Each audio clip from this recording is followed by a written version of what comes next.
It's the Real News Network. I'm Sharmini Puris coming to you from Baltimore. On March 1st, just 17 days before the presidential elections in Russia, President Vladimir Putin presented a 2-hour State of the Union address to the Russian Congress, which drew a great deal of attention, not only in Russia, but around the world. Part of the address focused on nuclear armament building weapons capable of penetrating the U.S. weapon shields. A video that Putin showed during the address has gone viral, causing some euphoria in military industries who are anticipating lucrative business contracts. Now the question is, was that speech a provocation for sparking another arms race with the U.S., or was it an attempt to get re-elected, merely a campaign speech? On to talk about this with me is Richard Sakwa. He is professor of Russian and European politics at the University of Kent and an associate fellow of Russia and Eurasia program at Chatham House. He has written extensively on Russia. His most recent book is Russia Against the Rest: Pluralism and Post-Cold War Crisis of World Order. Thank you so much for joining me, Richard. My pleasure. Richard, now Putin dedicated much of the speech to expressing his disappointment with the lack of U.S. adherence to international disarmament treaties. Let's have a look. In 2000, the United States told us about its plans to withdraw from the ABM treaty. Russia objected to this categorically. We believed that the treaty, the ABM 1972 treaty, was a cornerstone in the international security architecture. According to this treaty, both sides was entitled to having just one area protected against a missile attack. Russia deployed this system around Moscow and the U.S. around Grand Forks. We've signed the New START Treaty in 2010 between Russia and the United States on further reductions of strategic offensive arms. Yet when implementing these plans to build global missile defense systems, all the agreements that we achieved as a part of the New START Treaty were undermined and devalued. I will only say that all this work has been conducted by us within the limits of current arms control treaties. We're not violating anything, and I'd like to emphasize specifically that this military power is not to threaten anybody. We have no plans, neither we have ever had plans to be an aggressor. All right, Richard. So I guess the question is, how factual are these complaints that Putin has against the U.S. And U.S. not adhering to certain agreements and treaties? And then, of course, what is the counterclaim he's making, which is that Russia has not violated any of these treaties? Your take on all of this? Yeah, I mean, it was quite an important speech. It was 2 hours long. The first 2/3 were devoted to domestic matters, butter, if you like. But then the last third was talking about these amazing new weapons, these super weapons, mostly nuclear, but also laser and some other stuff. So his basic argument was that the United States it announced in December 2001 that it would be leaving the anti-ballistic missile treaty signed in 1972, and in June 2002, the United States left it. And so in this speech, Putin said, and in later interviews, he said, there will be no new arms race because Russia responded to this action by developing these weapons. According to him, most of them have been tested.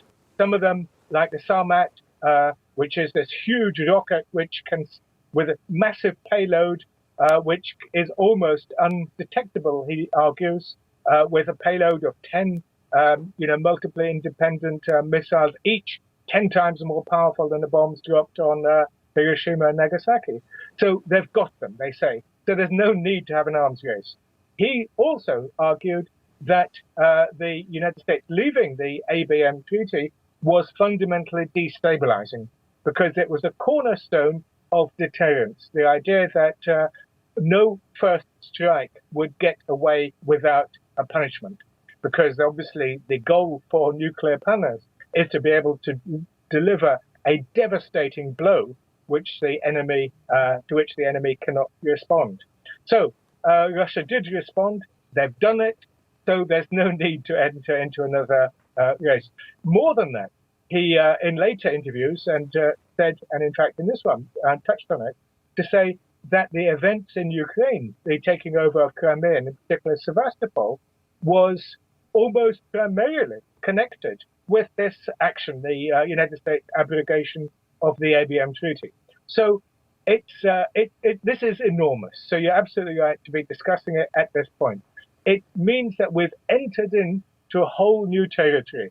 That's the Russian argument, that the United States has destabilized nuclear arms treaties and so on by withdrawing.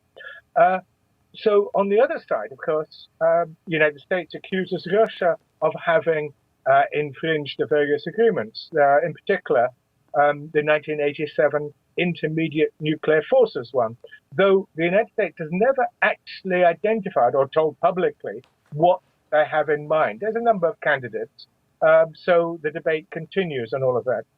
I think the big picture is that we've now entered an epoch of nuclear instability. Nuclear deterrence has been a cornerstone in the Cold War of strategic stability. Now we're entering a phase of enormous danger with the basic New START treaty, which you mentioned, signed in 2010, due to end in 2021. So, I mean, it couldn't be more dangerous. The United States has announced already under Obama and then confirmed by Trump a $1 trillion modernization of its nuclear weapons. So, in short, we're in a new nuclear age in which there is, for the first time since certainly the Cuban Missile Crisis of 1962, in which there are no serious, substantive nuclear arms talks. Speaking of nuclear arms talks, shortly after President Vladimir Putin won the election last Sunday, President Trump did phone him to congratulate him. And according to the White House, he also mentioned needing to meet over nuclear weapons and so forth. So do you think this is a good move in the right direction, and what might be of concern and on the agenda at such a meeting? As for Trump phoning Putin after his victory, it was exactly the right thing to do. I know this probably won't be very popular with some of your listeners, but one has to say that in relations with Russia, Trump's instincts are, or let's call it intuition and instinct, are the correct ones. That between superpowers, especially the only one, Russia that is, with the power to destroy the United States several times over, that you have to maintain diplomatic channels, you have to talk, there has to be dialogue, instead of which it seems that, let's put it this way, that the traditional Republicans, the absolute hawkish of the lot, the McCains, the Lindsey Grahams, all the others, Mitt Romneys in the old days, allied with the liberal internationalists, the Clintonians, the Hillary Clintonians, and so on, are driving the world to their precipice, to unprecedented dangers by blocking debate, by demonizing Putin, by delegitimating the system in Russia, by denigrating its actions in foreign policy, which each of we can discuss them separately, have a logic, and in many ways, many parts of the world would actually say intervention in Syria and other actions are quite logical and the only sensible actions in the circumstance. So Trump, in short, in telephoning to congratulate Putin, showed a degree of statesmanship which is lacking amongst the traditional Republicans and in most parts or large parts of the Democratic Party today.